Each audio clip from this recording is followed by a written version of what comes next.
J'aimerais inviter désormais sur cette scène les personnes qui vont contribuer à la suite des débats.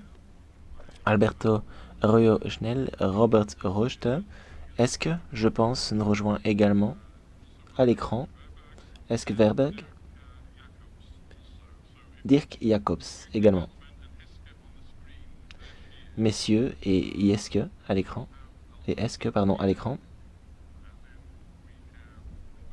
Alberto, Robert et Dirk. Je vais les présenter très rapidement de manière à ce que vous sachiez qui ils sont. Alberto Arroyo Schnell, qui est directeur du département politique et programme à l'UICN, l'Union internationale pour la conservation de la nature. Il y a également Robert Hauser, qui est directeur pour la durabilité internationale pour les ingrédients et les chaînes d'approvisionnement agricole et également directeur des marchés environnementaux pour Cargill. C'est un long titre. Est-ce que j'ai tout dit? Oui, parfait, merci. Est-ce que je ne vous vois pas vraiment? Est-ce que vous m'entendez? Oui, je vous entends tout à fait correctement. Est-ce que vous m'entendez également? Oui. Je ne vous vois pas vraiment, mais on me dit qu'on vous voit très bien à l'écran. Merci beaucoup de nous rejoindre. Vous êtes directrice exécutive de Solidaridad Europe, une organisation non gouvernementale qui travaille pour une économie plus verte, plus durable. Nous avons également Dirk Jacobs, directeur général de Food Drink Europe, le groupe industriel qui représente l'industrie de l'alimentation et des boissons.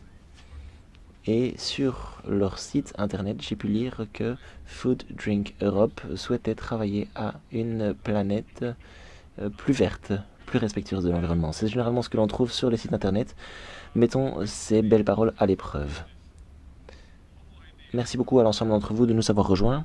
Nous allons donc parler une fois de plus de la manière dont nous pouvons résoudre la question de l'urgence climatique. Et je pense que c'est de cela dont on parle, l'urgence climatique et la crise de la biodiversité dans le contexte de cette transformation des systèmes alimentaires. Transformation des systèmes alimentaires qui est, je pense que nous sommes tous d'accord pour l'affirmer, essentielle. Comment pouvons-nous accomplir ces trois priorités de manière simultanée? Est-ce que vous souhaitez, et je m'adresse à l'ensemble d'entre vous, dire l'un ou l'autre mot avant que nous passions aux échanges et aux débats? Dans l'ordre d'arriver sur la scène, Alberto? Merci beaucoup, Steven. Merci beaucoup au FFA de nous avoir invités. Je travaille pour l'Union internationale de la conservation de la nature. Vous vous attendrez donc certainement de moi que je parle de la nature. Parmi les choses essentielles que l'on entend ici, on parle beaucoup de transformation, de transition, et je pense que nous sommes tous d'accord, et c'est d'ailleurs une bonne première étape, pour affirmer que nous ne pouvons pas maintenir le statu quo, car cela mène à de nombreuses crises économiques et autres. Tous les acteurs doivent faire partie de la solution ou nous serons maudits, nous serons condamnés. Nous devons donc trouver tous ensemble une solution. Et j'aimerais surtout mettre l'emphase ici sur les agriculteurs, les enfants d'agriculteurs. Il y en a beaucoup dans la pièce. Voilà comment nous devons commencer à réfléchir. Et nous devons également réfléchir sous l'angle environnemental. Seuls les agriculteurs ne peuvent agir, ils ne peuvent pas tout faire eux-mêmes. Nous devons donc travailler ensemble pour atteindre nos objectifs environnementaux. Nous traversons pour le moment un certain nombre de crises qui sont interreliées. Concernant les systèmes alimentaires, il y a les échecs du marché, il y a toutes les situations d'urgence. On a également entendu parler de cette situation horrible qui fait rage en Ukraine, mais il y a également le climat et la biodiversité. Lorsqu'on parle de climat et de biodiversité, on va un petit peu dans les deux directions. Dans les deux sens, pardon. La nature dépend de la biodiversité et du climat. Vous avez certainement entendu parler des pollinisateurs. Yannis en a parlé, mais les statuts et l'état des pollinisateurs est plus dramatique que jamais. Et nous devons à tout prix trouver une solution. L'agriculture contribue aussi au changement climatique et à la perte de biodiversité. Nous devons en être conscients. En Europe, l'agriculture est qualifiée comme la pire menace, la plus grande menace de la biodiversité. Nous avons donc toutes et tous une responsabilité. On ne parle pas ici simplement des défenseurs de l'environnement. On a parfois l'impression que nous avons une responsabilité, mais un petit peu moins que d'autres. Non. Les agriculteurs, vous tous, nous tous, devons faire la différence. Est-ce que vous pensez que nous avançons dans la bonne direction? Vous venez au FFA depuis de nombreuses années. Ça fait moi plus de 10 ans que je présente le FFA. Chaque année, nous avons les mêmes débats, année après année. Est-ce que vous revenez ici avec un petit peu plus d'optimisme que l'année dernière? Très honnêtement, pas vraiment. On avance dans la bonne direction. Je vais essayer de modérer. On avance dans la bonne direction, mais pas assez rapidement. Pour le moment, les crises climatiques et de la biodiversité restent substantielles et nous n'avançons pas suffisamment dans la bonne direction. Parfait, merci beaucoup. Très bonne introduction de votre part. Robert, le plus rapidement possible. Quelques remarques d'introduction? Est-ce que mon micro fonctionne? Parce qu'il ne fonctionnait pas avant.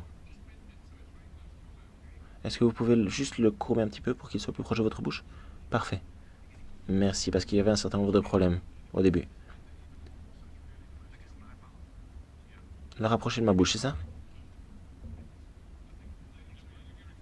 Est-ce que vous l'entendez? Oui, ça fonctionne. Je savais que vous alliez nous demander de tenir l'un ou l'autre mot d'introduction. J'y ai réfléchi. Et je dessinais un triangle. D'une part, vous avez le fait que nous devons produire 70% d'aliments en plus d'ici 2050, pour nourrir entre 9 et 10 milliards de personnes sur Terre. Je ne sais plus si c'est 70%, mais c'est énorme. Si on pense aux terres habitables, 50% sont occupés par des terres agricoles. Et vous avez également une grande partie qui est utilisée par des forêts, des bois, qui doivent être préservés. Et sur le troisième côté, vous avez les besoins pour l'agriculture, mais également pour l'ensemble du système de produire moins de CO2. Vous devez donc produire davantage de nourriture, émettre moins et conserver la nature. C'est un casse-tête presque impossible selon moi. La vision un petit peu dramatique de l'orateur précédent est donc justifiée. J'ai dit presque impossible, je n'ai pas dit totalement impossible. Nous avons besoin de deux choses. Premièrement, nous devons savoir exactement ce que nous essayons de résoudre. Nous devons écouter, parler, pour résoudre cette quadrature du cercle, quadrature du triangle, en l'occurrence. Nous devons réfléchir avec d'autres acteurs, d'autres pays, des ONG, des banques, des investisseurs, des gouvernements. On voit qu'il y a énormément d'émulsions, de mouvements autour de ces questions, d'énergie dépensée pour essayer de traiter ces questions. Il y a également une chose que nous devons reconnaître, il faut mettre tout cela à l'échelle. De nombreuses initiatives ont été entreprises sur le marché, une myriade d'initiatives, et nous avons la possibilité de les porter à l'échelle, de les faire grandir. Et ce, en les faisant bénéficier de suffisamment de capitaux. Si nous faisons cela, alors nous aurons déjà bien avancé. C'est un petit peu comme si vous vous accrochiez à un petit morceau de bois après un naufrage, n'est-ce pas? Mais continuons sur cette voie. Je ne sais pas si vous nous entendez, j'espère que vous avez entendu les premières interventions. Nous attendons de vous maintenant que vous fassiez quelques mots, que vous teniez quelques mots d'introduction. Peut-être pouvez-vous nous dire ce que Solidarité fait, l'organisation dont vous êtes la directrice, et enchaîner ensuite sur quelques mots d'introduction, bien sûr. Désolé Steven de ne pas avoir pu me rendre sur place. Avec le Covid, je peux voyager et je suis à Kumasi, au Ghana. Et je vais passer ma journée avec des producteurs de cacao. Et ceci étant dit, je suis ravi de pouvoir participer à ce débat.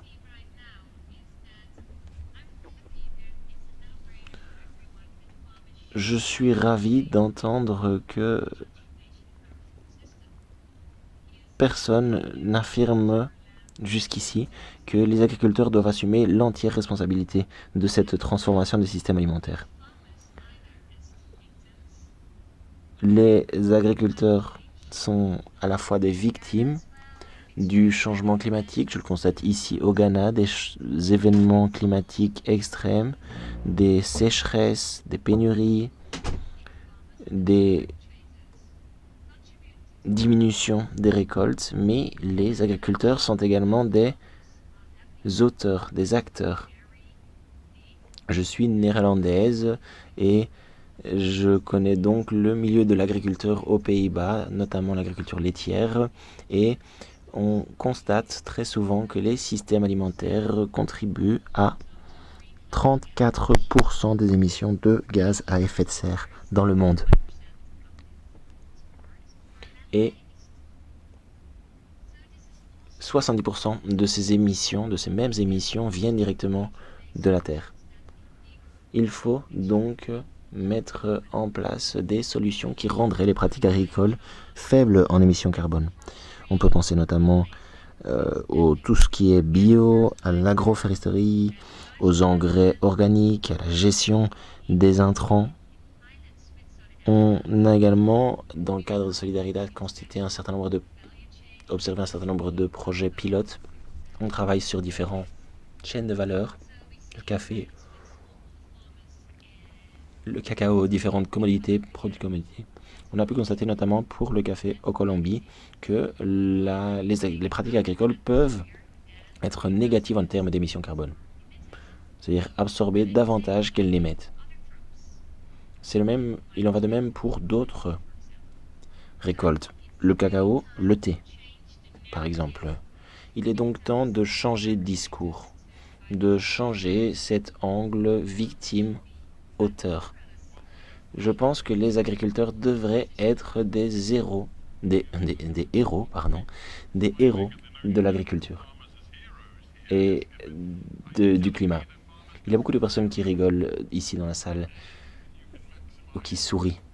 Est-ce que vous avez une idée de la manière dont nous pourrions répondre à l'ensemble de ces défis, dont nous pourrions nourrir 9 à 10 milliards de bouches?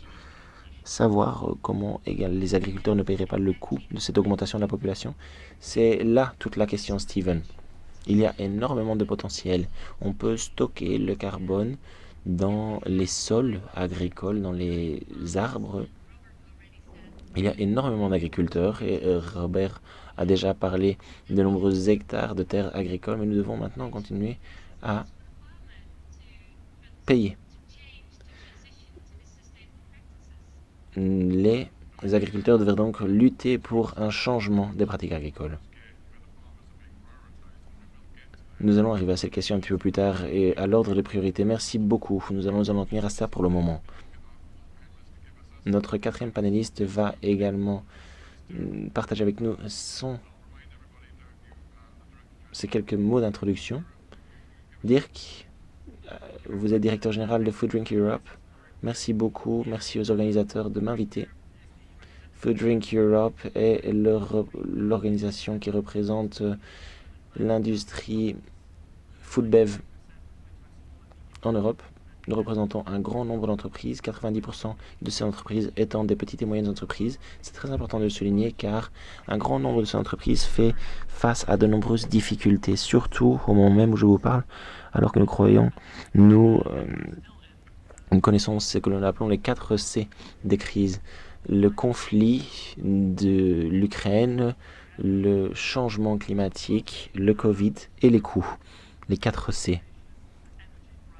L'augmentation des coûts, j'entends par là l'inflation de l'énergie notamment. Voilà le type de pression auquel nous devons faire face. Notre industrie, notre secteur achète près de 70% de ce que produisent les agriculteurs européens. Raison pour laquelle il y a une vraie interconnexion, mais également une responsabilité pour nous assurer que nos systèmes alimentaires soient plus durables.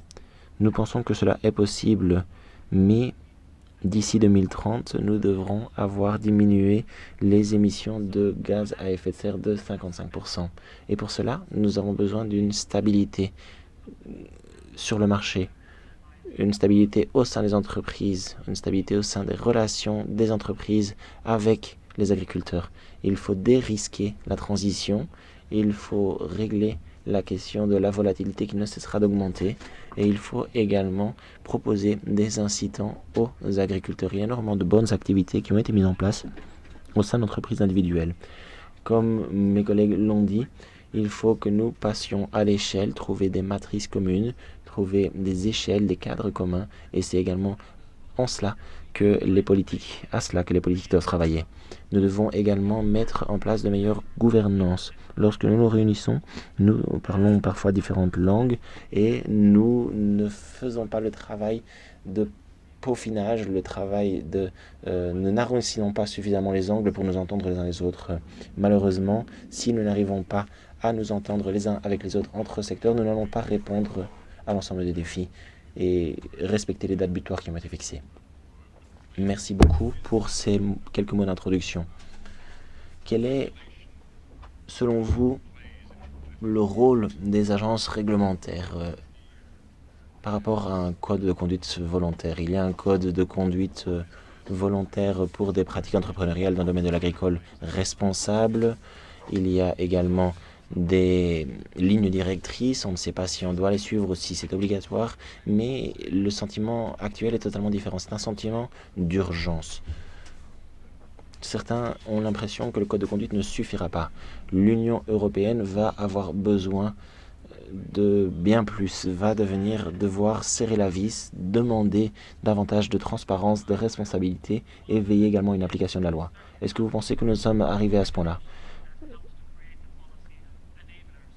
Nous devons donc mettre en place les politiques nécessaires et je pense que de nombreuses entreprises souhaitent accélérer leurs actions mais ne peuvent pas le faire parce qu'elles sont retenues par un manque d'infrastructures, un manque d'installation, parfois un manque d'autorisation pour des innovations. Nous avons besoin de réglementation, mais ces réglementations doivent faire l'objet d'une concertation. Les agences réglementaires sont généralement très bonnes en ce qu'elles font, c'est leur tâche, mais elles doivent également avoir la copropriété de ce qui se fait sur le terrain. C'est également là qu'un code de conduite peut jouer tout son rôle. Mettre en place une vision commune, une trajectoire commune.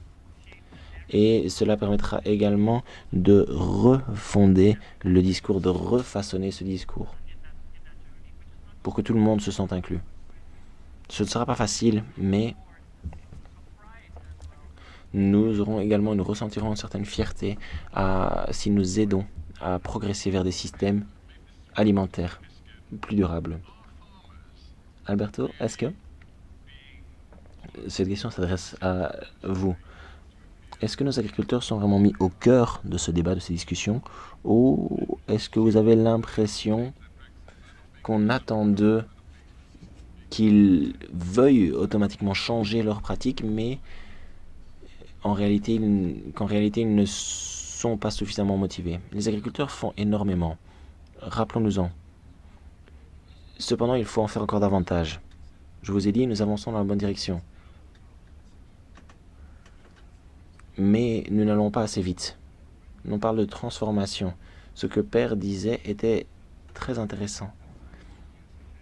Au sujet de la cigarette et des espaces non fumeurs. On a considéré le fait de fumer comme totalement normal jusqu'à ce que les politiques prennent des décisions. Si on a besoin de changements, il faut compter sur les agences de réglementation. Et le plus grand budget de l'Union européenne est consacré à l'agriculture. Il est donc possible de faire des choses. Une partie de la politique agricole commune est utilisée pour inciter des pratiques non durables, ce qui n'est bien sûr pas ce que nous souhaitons. Nous devons rediriger ces fonds. Nous pouvons explorer cette piste. Et pour le moment, nous mettons vraiment les agriculteurs au centre de l'ensemble de nos politiques. Nous nous concentrons surtout sur la production. Et il faut aussi nous concentrer sur le reste de la chaîne de valeur. Nous ne parlons pas ici simplement de production. Nous devons nous concentrer sur tout ce qui vient derrière. Est-ce que j'aurais aimé également vous entendre sur cette question, si vous le voulez bien? Les agriculteurs. Est-ce que leur rôle au sein de la chaîne de valeur, la chaîne d'approvisionnement, est reconnu à son juste titre. Lorsque nous parlons des agriculteurs, on parle souvent des grandes exploitations agricoles, de l'agriculture industrielle, mais aussi des petits agriculteurs. Quel est selon vous, que pensez-vous plutôt, du soutien apporté aux différentes échelles, aux différents maillons de cette chaîne d'approvisionnement? Très bonne question, Steven. Je pense que l'aide est totalement insuffisante. 570 millions d'agriculteurs à travers le monde. 500 millions de ces agriculteurs sont de petits agriculteurs. Ils vivent dans des circonstances extrêmement difficiles. Nombre d'entre eux vivent sous le seuil de pauvreté. Et c'est exactement là, c'est aussi là qu'interviennent les politiques européennes. Il est temps de délaisser les actions industrielles isolées pour passer à un mix, un bouquet de mesures beaucoup plus efficace au niveau européen. Il est temps de mettre en place une guidance forte au niveau européen. Et je pense qu'il y a de nombreuses initiatives, je pense qu'il y a de nombreux essais. Est-ce que ce nouveau pacte vert n'a pas exactement cet objectif? Bien sûr, on ne parle pas ici simplement de l'Europe, mais également de l'empreinte de l'Europe en dehors de l'Europe. Toutes les commodités qui sont importées directement sur le marché européen. Il y a également le travail de due diligence qui ne tient pas suffisamment compte de la situation des petits agriculteurs sur le terrain. Car les critères ont beau être bien établis, on peut dire que les agriculteurs doivent produire de manière plus durable en respectant l'environnement, mais imaginez que vous soyez un petit agriculteur, que vous viviez sous le seuil de la pauvreté. Il vous faudra davantage pour être rentable, pour continuer à vivre, pour être payé décemment pour le travail, pour le service que vous fournissez. Et je pense que tout cela doit faire l'objet de davantage d'attention également au niveau européen. Yanesh en a parlé très brièvement. Il a parlé de la crise ukrainienne, de l'impact potentiel de ces crises. Je ne voudrais pas trop m'étendre sur l'Ukraine parce que ce n'est pas vraiment de cela dont nous devons parler ici, même si la situation est bien sûr tragique et que nous la déplorons tous. Nous avons constaté une forte augmentation des prix des denrées alimentaires à travers le monde. Cette guerre, l'un des impacts de cette guerre sera de pousser encore cette tendance inflationnaire, surtout pour ce qui est des denrées alimentaires, bien sûr. Et on sait que l'Ukraine et la Russie, à elles deux, représentent une grosse partie de la production de blé. La Russie produit aussi énormément d'engrais. Et l'inflation va vraiment atteindre des sommets à travers le monde.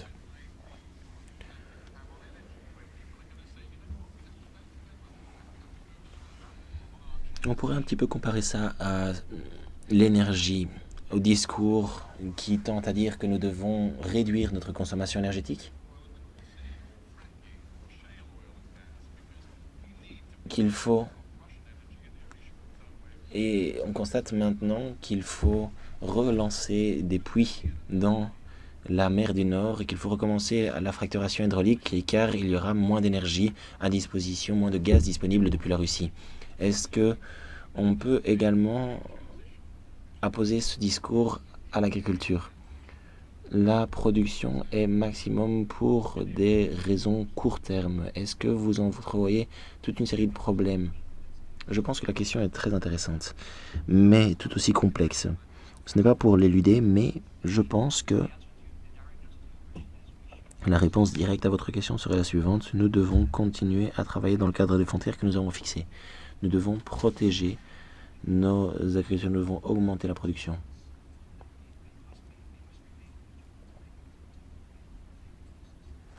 Nous devons mettre en place des systèmes alimentaires résilients. Est-ce que pensez que on va déprioriser l'environnement durable? Oui, c'est exactement ce que je crains. Mais Si vous investissez davantage pour la transformation d'un système alimentaire, nous atteindrons nos objectifs. Vous allez augmenter vos récoltes avec la même quantité de terre. Et si vous pensez au triangle que j'ai mentionné, vous allez augmenter votre production et en même temps, vous allez également diminuer l'empreinte carbone. Vous allez donc être dans une relation gagnant-gagnant-gagnant. Mais il faut vraiment doubler d'efforts. Il ne faut pas relâcher ce que nous sommes en train de faire pour le moment. Nous devons vraiment agir maintenant. Et nous devons pour cela travailler avec les agriculteurs, car c'est eux qui ont la clé. Dirk, vous vouliez intervenir? Oui, je suis totalement d'accord avec ce qu'il dit. Et la réaction naturelle, et je la comprends tout à fait en termes de crise. Nous avons besoin de nous réajuster, nous devons arrêter les efforts que nous sommes en train de faire, mais ce serait mauvais sur le long terme. Les systèmes alimentaires ne peuvent être résilients que s'ils sont durables. Et on doit donc maintenir les objectifs que nous nous sommes fixés. Peut-être aurons-nous besoin d'un recalibrage, parce que nous sommes là où nous sommes et nous dépendons bien sûr des contextes dans lesquels nous interagissons. Cette crise ne va pas disparaître, ou du moins les impacts de cette crise ne vont pas disparaître d'ici quelques mois.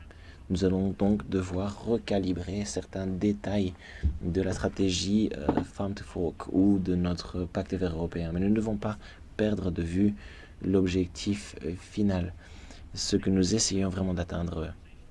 Nous devons avoir une discussion à ce sujet et nous devons également vous parler de la manière dont nous pourrons mettre en place les incitants nécessaires pour accélérer et atteindre nos objectifs d'ici 2030. Dans le cas contraire, nous allons perdre du temps et nous n'avons pas le luxe de perdre du temps. C'est exactement le danger lorsqu'il y a une confusion des objectifs politiques et des objectifs stratégiques. Mais j'ai posé un certain nombre de questions à membres du panéliste. Il nous reste 15 minutes. Je voulais juste m'assurer que vous avez la possibilité également de poser des questions ici dans la salle. M'assurer également que les centaines de personnes qui nous suivent à distance puissent poser des questions sur la plateforme du FFA. Et je vais commencer par vous, Michael. Vous avez posé votre question. Est-ce que le panel pourrait faire référence à ce qui a été dit dans le discours d'introduction par le précédent orateur, Père, qui parlait de changement de comportement vis-à-vis de la consommation. Comment faire en sorte que les consommateurs changent de comportement?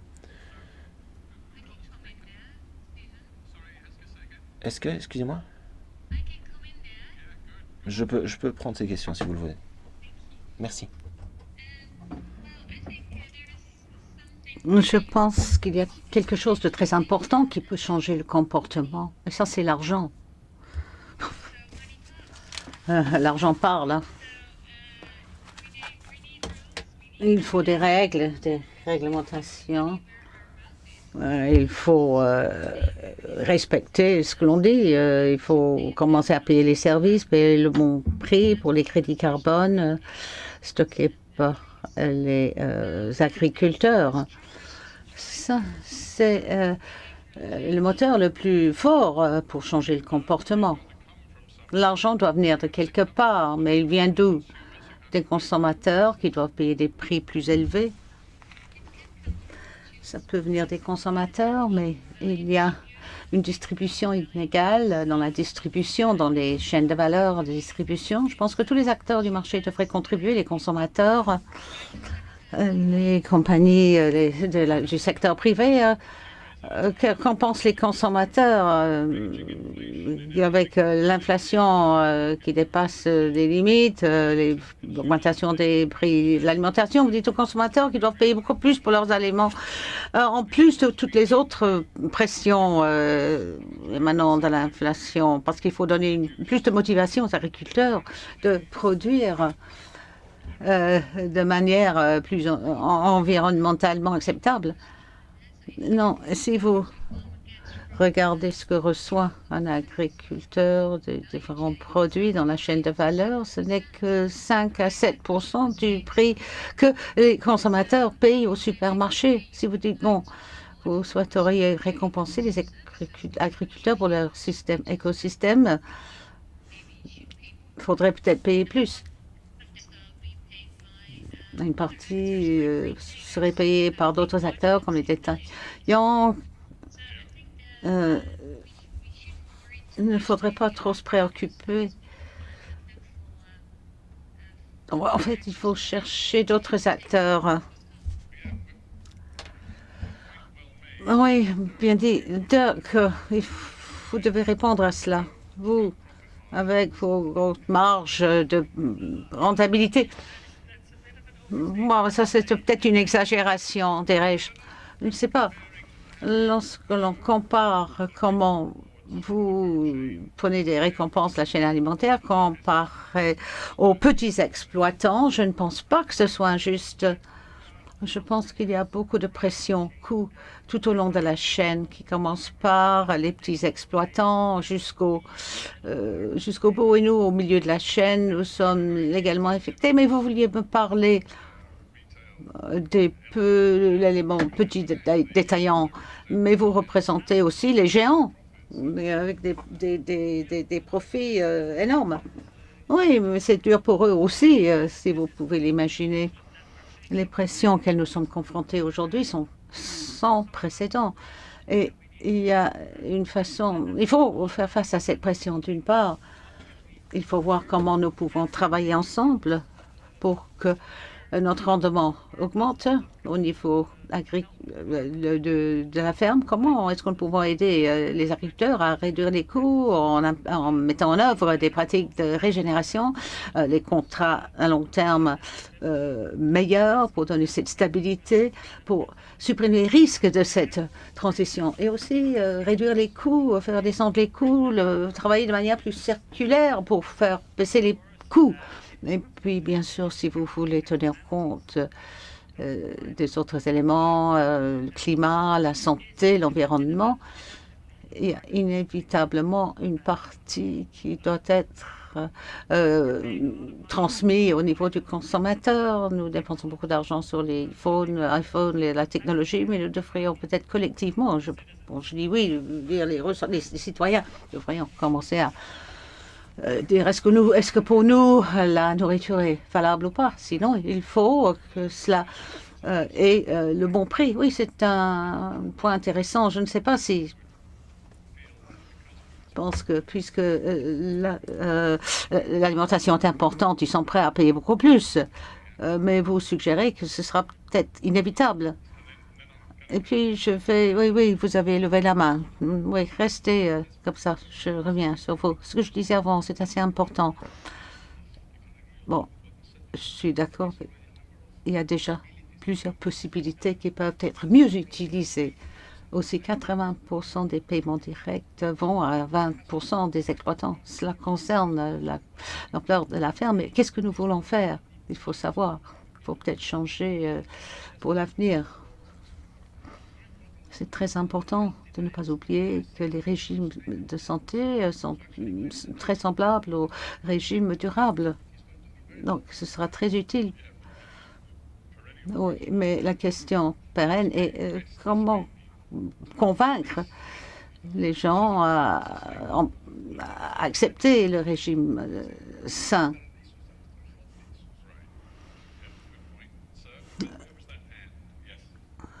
Merci.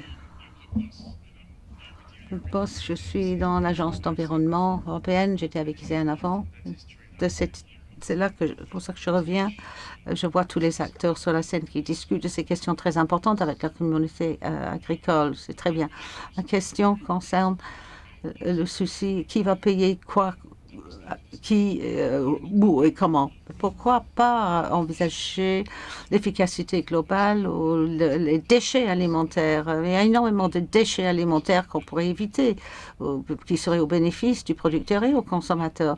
Pourquoi pas de propositions concrètes pour que la chaîne de valeur d'alimentation soit plus courte?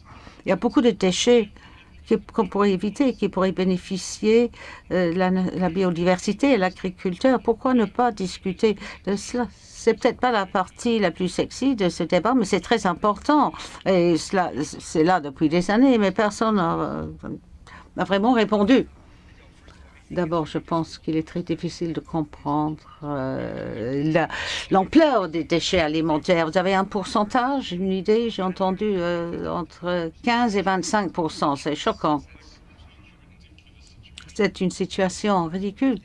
Mais ouais, c'est dans toute la chaîne du moment de la récolte jusqu'à la table. Alors, je pense une partie des déchets que nous pourrions essayer d'éviter et par l'augmentation des capacités. Si vous pensez que pour la récolte la récolte, le transport, le silo, etc., il y a toujours une grosse perte là.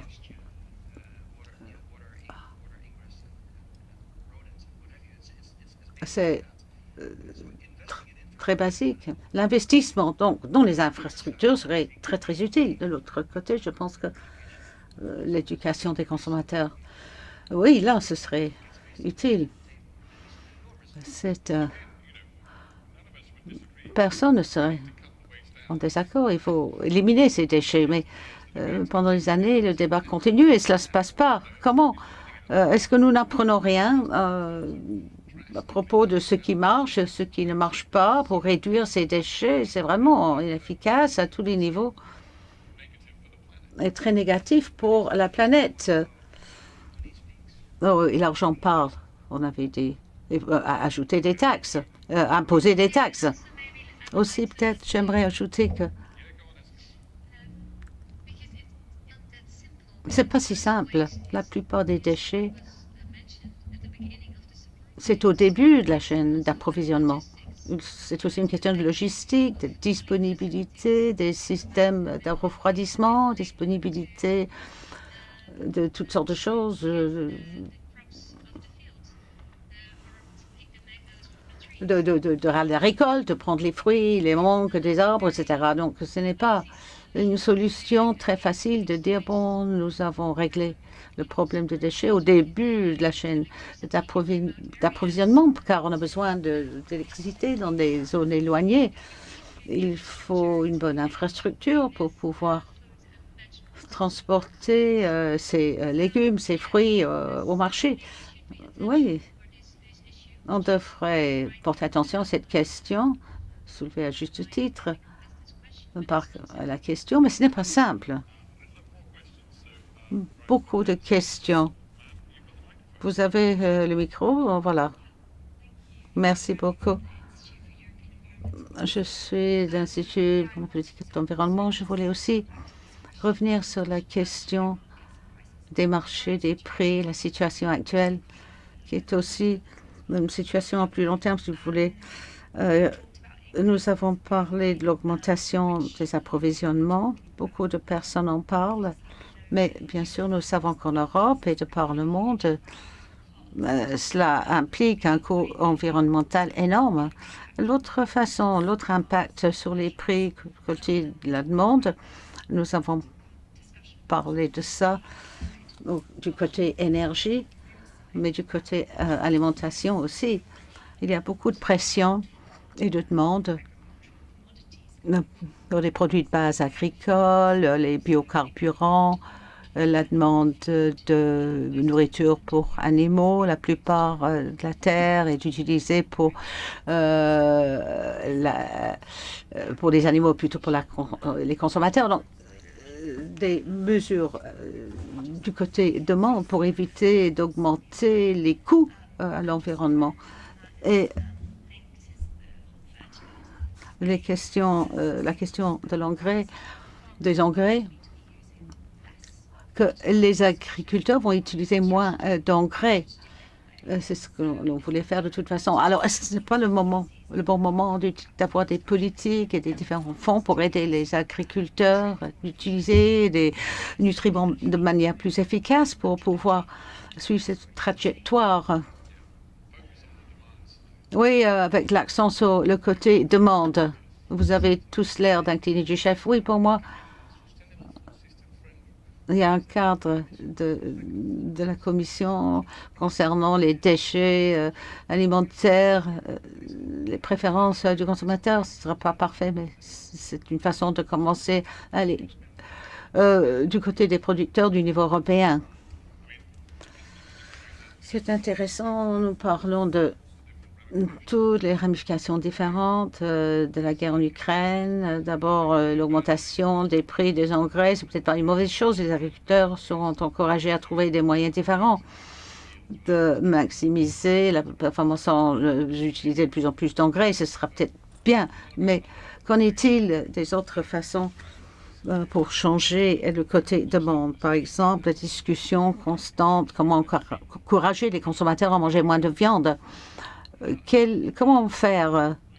Comment nous arrêter de manger la viande? Je vais revenir sur ce que j'ai dit avant à propos de la santé. Oui, je sais, mais nous avons tous entendu ces messages, mais nous continuons à manger de la viande. Très intéressant à propos des défis psychologiques, mais on peut les surmonter aussi. Je pense que c'est ça la direction, une des directions à suivre. D'autres idées? Bon, question de comportement.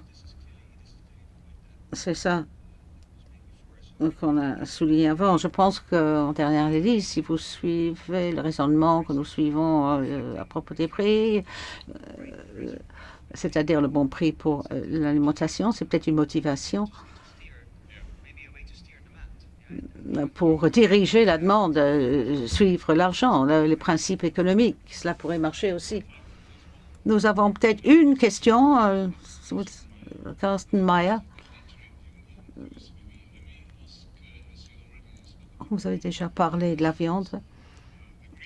Le Green Deal contre travers,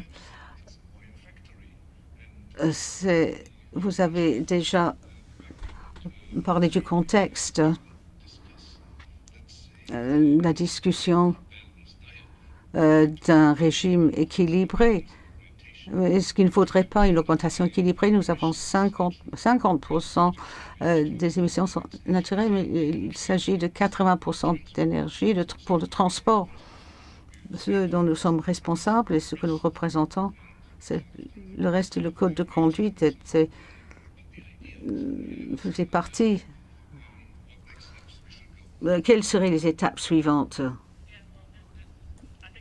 Je pense que c'est bien dans le travail du code de conduite de l'UE, qui est une initiative volontaire, c'est que cela a regroupé toutes sortes de parties prenantes, de la fourche à la fourchette, mais aussi dans des parties différentes du système alimentaire, avec une ambition partagée, avec 7 objectifs pour le système alimentaire.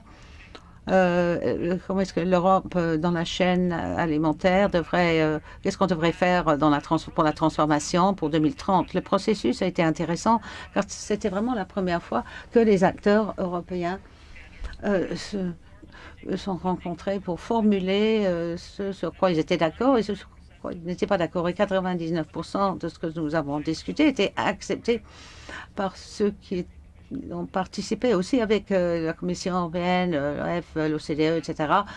ont aussi accepté. Je pense que le chemin vers la durabilité alimentaire devrait être inclusif. La discussion, c'est-à-dire sur manger moins de viande, plus de ceci, moins de cela, devrait tourner autour d'essayer de motiver chaque acteur, chaque catégorie à faire ce changement. Dans le secteur viande, le secteur bétail, il peut y avoir des choses à faire. Et du côté demande, comme on a dit avant, il y a des mesures qui pourraient être prises. Mais il faut aussi laisser une certaine liberté aux consommateurs pour choisir ce qu'ils souhaitent manger, les considérations de l'environnement, la santé, la culture, culturelle. On parlait aussi du rôle social et culturel de l'alimentation. Donc je pense que c'est très complexe. On ne peut pas vraiment réduire cela à une conversation très simpliste. Il faut faire attention. Lorsque nous commençons nous entrons dans cette discussion, nous n'avons presque plus de temps, mais j'ai pris des idées très intéressantes